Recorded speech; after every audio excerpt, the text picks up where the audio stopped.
किशन सोनपुर गांव में एक छोटा सा ढाबा चलाता था। इस काम में उसकी पत्नी कमला भी पूरा साथ देती थी। कमला और किशन दोनों मिलकर सुबह से शाम तक अपने ढाबे पर काम करते और जो पैसे बचते उनसे अगले दिन का सामान खरीदते और बाकी से घर का गुजारा करते। ऐसे ही दिन बीत रहे थे। गर्मियां आने वाली थी।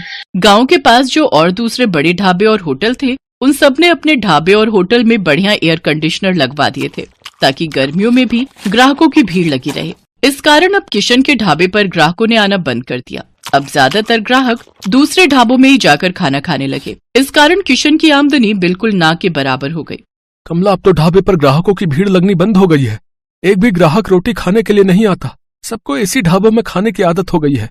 और वैसे भी गर्मी के मौसम में कौन भला हमारे इस छोटे से पुराने ढाबे पर खाना खाएगा। सबको एसी की ठंडी हवा में खाना खाना अच्छा लगता है, पर हमारे पास तो इतने पैसे भी नहीं है कि हम बड़ा और महंगा एसी लगवा सकें। कैसे गुजारा चलेगा कमला, कुछ समझ नहीं आ रहा है। इसी बात को लेकर तो मुझे भी चिंता हो रही है। ग्राहक नहीं आते तो खाना भी रोजाना का खराब हो रहा है। हमारा तो बहुत नुकसान हो जाएगा। अब तो थोड़े से ही पैसे बचे हैं जिनसे सिर्फ एक दाल और रोटी बना सकते हैं। उसके अलावा हम कुछ नहीं बना सकते। किशन भाई, गर्मी में यहाँ बैठकर खाना बहुत मुश्किल है। आज तो मैं गलती से बैठ गया, नहीं तो अब तो मैं एसी वाले ठंडे ढाबे में ही खाना खाऊंगा। वहाँ थोड़े पैसे ज्यादा होते हैं पर आराम से खाना तो खा लेते हैं। लाओ, कितने पैसे हो गए? 50 रुपए।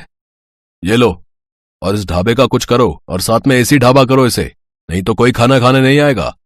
दिन पर दिन किशन और कमला परेशान रहने लगे। अब तो इक्का दुक्का ही ग्राहक उनके ढाबे पर आता। इस कारण किशन ने सिर्फ एक दाल और रोटी बनानी शुरू कर दी, क्योंकि बाकी चीजें अगर वो बनाए तो ग्राहक नहीं आए तो खराब हो जाएंगी और फिर पैसे भी तो चाहिए। इसी कारण वो जैसे तैसे अपना ढाबा थोड़ा बहुत चला रहा था।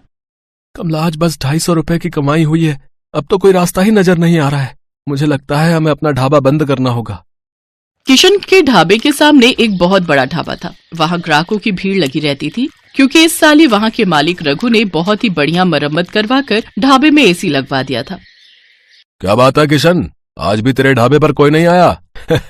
एक काम कर, ढाबे पर ताला लगा दे। अब तेरा ढाबा नहीं चलने वाला। इतनी भारी गर्मी में एसी के बिना कोई खाना खाने नहीं आएगा, और तेरे पास इतने पैसे नहीं है कि तू मेरी तरह इतना महंगा एसी लगवा सके। और मैंने एक नहीं 2-2 एसी लगवाए हैं, तब जाकर अच्छी कमाई हुई है। किशन और कमला ने सोच लिया था कि अब इस ढाबे को बंद कर देंगे। थोड़ा बहुत राशन रखा था, जिससे उन्होंने आज का ढाबे का खाना बना लिया था। कमला, ये दाल और रोटी जो बनाई है बस आज की बेच लेते हैं, कल से ताला लगा ही देंगे। कोई फायदा दिखाई नहीं दे रहा है। हाँ, मैंने जो दाल बची थी वो बना दी है, और थोड़ी बहुत तंदूर की रोटियां भी। उस दिन पूरा दिन कोई भी ग्राहक नहीं आता। दाल और तंदूर की रोटियां ऐसे ही रखी थी। कमला, मुझे लगता है अब कोई नहीं आएगा। रात के 9 बज रहे हैं, हमें घर चलना चाहिए। सामने रघु के ढाबे पर भीड़ लगी हुई है, तो भला यहाँ कौन आएगा? तभी किशन देखता है सामने रघु के ढाबे पर एक बहुत ही जरूरतमंद आदमी अपनी गर्भवती पत्नी के साथ कुछ मदद मांग रहा है। भैया, मेरी मदद करो। मेरी पत्नी की तबीयत बहुत खराब है। हम पर कुछ गुंडों ने हमला कर दिया। हमारी गाड़ी, मोबाइल, पर्स, कैश, जेवर सब लूट कर ले गए। हम शहर जा रहे थे, हमें नहीं पता कि इस रास्ते पर बदमाश हमें लूट लेंगे। ओ भाई, ये कोई खैराती धर्मशाला नहीं है जो तुम्हें मुफ्त में यहाँ रोक लूं। चलो जाओ यहाँ से। पता नहीं कहाँ कहाँ से आ जाते हैं। मुझे क्या पता, कोई चोर उचक्के लुटेरे हो तुम। आजकल किसी का कोई भरोसा नहीं है। ओए छोटू, इन्हें बाहर भेज और ढाबे का शटर गिरा दे। मैं घर जा रहा हूँ। ऐसा ना कहो, मेरी पत्नी की तबीयत सचमुच बहुत खराब है। बस कुछ देर आराम करके हम चले जाएंगे। अरे अरे, सुनो तो भैया, भैया सुनो तो। सुनो जी, अब खड़ा नहीं हुआ जा रहा। मुझे बहुत प्यास लगी है, थोड़ा सा कहीं से पानी ले लो। किशन और कमला उस व्यक्ति और उसकी पत्नी को देख रहे थे। किशन दौड़कर उनके पास जाता है। भैया जी, आप चिंता मत करो, आप मेरे साथ मेरे ढाबे पर चलो। आइए बहन जी, आप मेरे साथ आइए। किशन और कमला उस व्यक्ति को और उसकी पत्नी को अपने ढाबे पर ले जाते हैं। साहब, ये दाल और रोटी आप खा लो, यहाँ कोई चिंता वाली बात नहीं है। पता नहीं, हम तो पहली बार इस रास्ते से गुजर रहे थे। जंगल का रास्ता था और पता ही नहीं चला कि कब इन बदमाशों ने हमारी गाड़ी को रोक लिया। किसी तरह से उनसे रहम की भीख मांगकर मैं अपनी पत्नी को सुरक्षित बचा कर लाया। मुझे धन दौलत की कोई कमी नहीं है। बस मैं तो कुछ देर आराम करने के लिए वहाँ सामने के ढाबे से मदद मांग रहा था, पर उन्होंने तो मेरी बात पूरी सुने बिना ही मुझे मना कर दिया। मैं अगर आज कुछ देर वहाँ रुकता तो अगले दिन अपने नौकर के हाथ पैसे भिजवा देता। तुम बहुत भले हो, तुमने भी तो बिना जाने पहचाने आज हमारी मदद कर दी। अच्छा, तो तुम ये ढाबा चलाते हो? साहब, चलाता तो हूँ, पर आज मेरा इस ढाबे पर आखिरी दिन था। मैं इस ढाबे को बंद कर रहा था। शायद आपकी किस्मत में आज मेरे ढाबे की रोटी खाना लिखा था। किशन अपना सारा दुख उस व्यक्ति को बताता है। चिंता मत करो भाई, अब तुम्हें इस ढाबे को बंद नहीं करना पड़ेगा। मेरा नाम वीरेंद्र सिंह है, मैं शहर का जाना माना व्यापारी हूँ। मेरे पास भगवान का दिया सब कुछ है, बस एक औलाद की कमी थी, वो भी भगवान ने हमारी झोली में खुशियां देकर पूरी कर दी। आज मेरी पत्नी की तुमने बहुत मदद की है, अब उसकी तबीयत में भी सुधार है और हम पति पत्नी सुरक्षित घर पहुंच जाएंगे। इससे बड़ी और क्या बात होगी। सुषमा, अब तुम्हें कैसा लग रहा है? मैं बिल्कुल ठीक हूँ जी, कमला ने मेरी बहुत देखभाल की है, अब मुझे बिल्कुल ठीक लग रहा है, अब मैं सफर कर सकती हूँ। किशन, तुम चिंता मत करो, मैं कुछ दिनों में तुम्हारे पास आता हूँ। तुम्हारे इस ढाबे को एसी ढाबा बनाने की जिम्मेदारी मेरी है। किशन और कमला की खुशी का ठिकाना नहीं था। उन्होंने किसी मजबूर की सहायता की तो भगवान ने उनकी सहायता की। कुछ दिनों बाद जब वीरेंद्र सिंह लौटता है तो उसके हाथ में एक मिठाई का डिब्बा था। उसकी पत्नी के बेटा हुआ था। बेटा होने की खुशी जानकर कमला और किशन भी बहुत खुश होते हैं। वीरेंद्र सिंह अपने खर्चे से किशन और कमला को एक बहुत ही बढ़िया और बड़ा एसी ढाबा बनाकर देता है, जो फुली एयर कंडीशनर था। किशन का ढाबा किसी बड़े 5 स्टार होटल से कम नहीं था। अब तो ग्राहकों की भीड़ उस ढाबे पर आने लगी।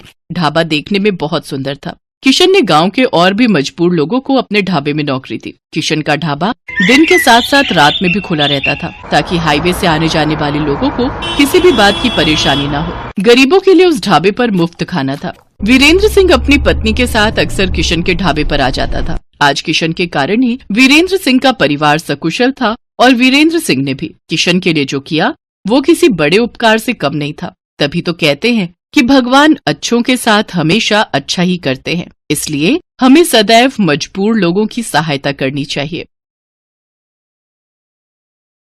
अमीर ससुराल वर्सेस गरीब मायके का खाना।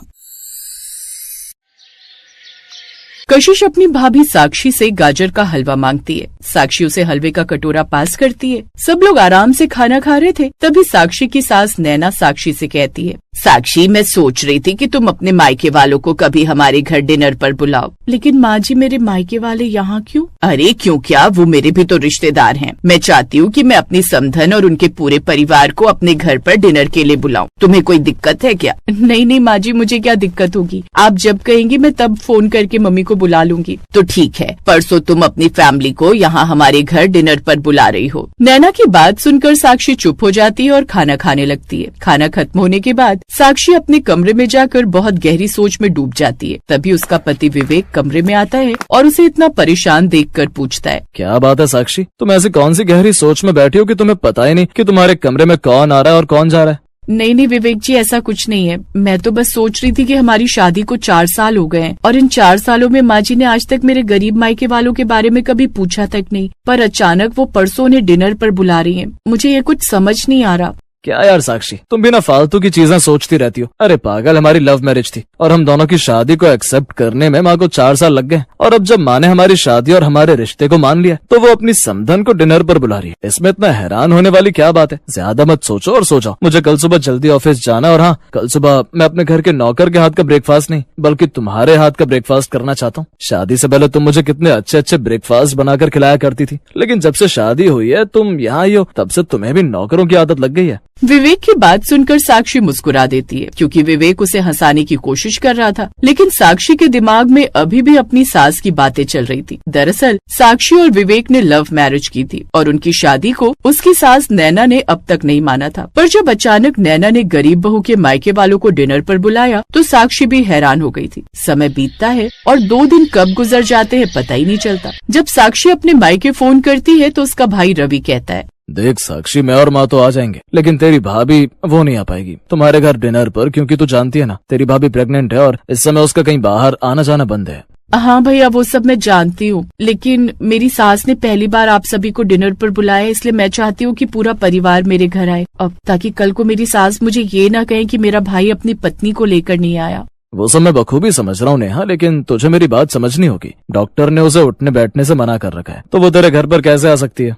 काफी समझाने के बाद साक्षी रवि की बात मान जाती है और अब रात को रवि अपनी छोटी बेटी पिंकी और माँ आशा के साथ अपनी बहन साक्षी के अमीर ससुराल पहुँच जाता है। साक्षी का भाई और उसकी माँ ने साक्षी का ससुराल पहली बार देखा था, जिसे देख उन लोगों की आंखें खुली की खुली रह जाती हैं, क्योंकि साक्षी का घर किसी बंगले से कम नहीं था। पापा, बुआ का घर तो बहुत बड़ा है, ऐसे घर तो सिर्फ टीवी में होते हैं। उधर देखो वो सोफा कितना बड़ा है, मैं जाकर उस पर बैठ जाऊँ क्या? अरे पिंकी बेटा, पहले तू तेरी बुआ को तो आने दे, जब वो आएगी तभी हम कहीं बैठेंगे। ये इस तरह किसी के घर में बैठ जाना अच्छा नहीं लगता। वो तीनों आपस में बात कर ही रहे थे कि इतने में साक्षी और उसकी सास हॉल में आती हैं। नैना अपने सामने साक्षी के गरीब मायके वालों को देखकर मुंह बनाने लगती है, क्योंकि उनके कपड़े इतने महंगे नहीं थे जितने नैना पहनती थी, जिसे देख नैना मुंह बनाने लगती है। कुछ देर बाद साक्षी आगे आती है और अपने भाई और माँ के पैर छूकर आशीर्वाद लेती है और उन्हें बताती है कि नैना ही उनकी सास है। इसके बाद दोनों समधन एक दूसरे को नमस्कार करती हैं और इस तरह शुरू होता है उन लोगों का डिनर। कुछ ही देर बाद, अरे पापा, इतनी सारी चीजें, इतना सारा खाना तो मैंने आज से पहले कभी नहीं खाया।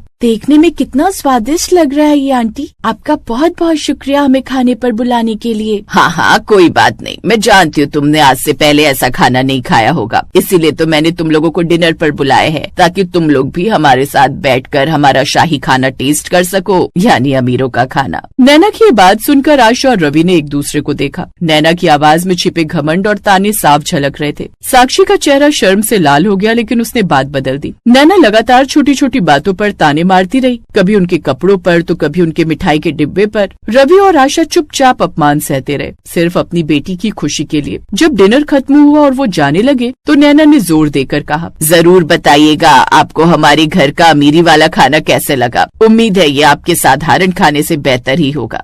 धन्यवाद आंटी जी, खाना बहुत बढ़िया था। अब आप भी हमें मौका दीजिए। कुछ दिनों बाद आप अपने पूरे परिवार के साथ हमारे करीब खाने पर डिनर के लिए आइए। हम आपको अमीर तो नहीं, पर स्वाद और संतोष से भरा खाना जरूर। नैना ने रवि की चुनौती को तुरंत मान लिया, ये सोचते हुए कि वे गरीब लोग भला उसे क्या खिलाएंगे। ठीक है, आपकी दावत भी स्वीकार है। देखते हैं आपका गरीब खाना कैसा होता है। नैना के चेहरे पर अब भी घमंड था। आशा, रवि और पिंकी भारी मन से अपने घर लौट आए। अगले दिन आशा ने साक्षी को फोन करके नैना और उसके परिवार को एक हफ्ते बाद डिनर के लिए बुलाया। साक्षी ने डरते डरते नैना को बताया। नैना ने बहुत घमंड से हाँ कर दी। एक हफ्ते बाद नैना, विवेक और कशिश साक्षी के मायके भोलापुर गाँव पहुँचे। नैना ने जानबूझकर अपनी सबसे महंगी सिल्क की साड़ी और गहने पहने। वे रवि के छोटे से लेकिन साफ सुथरे घर पहुँचे। नैना ने चारों ओर देखा। घर साधारण था, कोई एसी, डिश वॉशर या बड़े सोफे नहीं थे। हाँ, धन्यवाद। आप लोगों ने इतनी दूर बुलाया तो आना ही पड़ा। उम्मीद है आप लोगों ने हमें पेट भरने लायक कुछ तो बनाया होगा।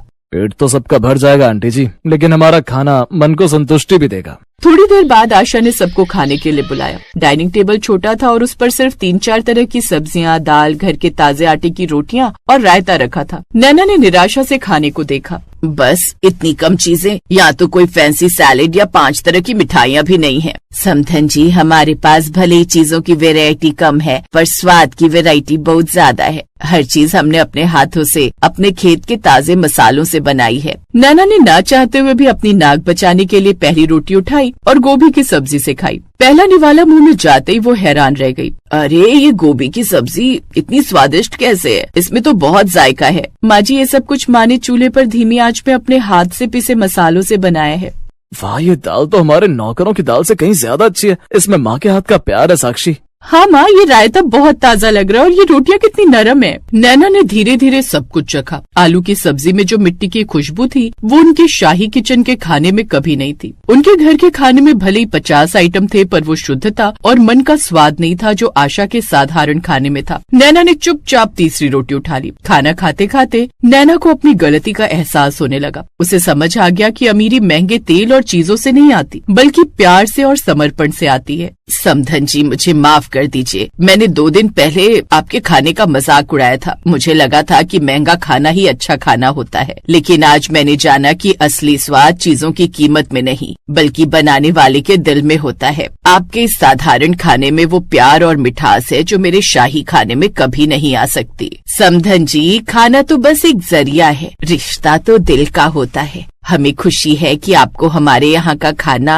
और प्यार अच्छा लगा। नैना की आंखों में अब घमंड नहीं बल्कि पछतावा था। उन्होंने आशा को गले लगा लिया और साक्षी की तरफ प्यार से देखा। उस दिन नैना ने सिर्फ गरीब के मायके का खाना ही नहीं खाया, बल्कि प्यार, स्वाद और संतोष का असली पाठ भी सीखा। उस दिन के बाद से नैना ने साक्षी के मायके का कभी अपमान नहीं किया।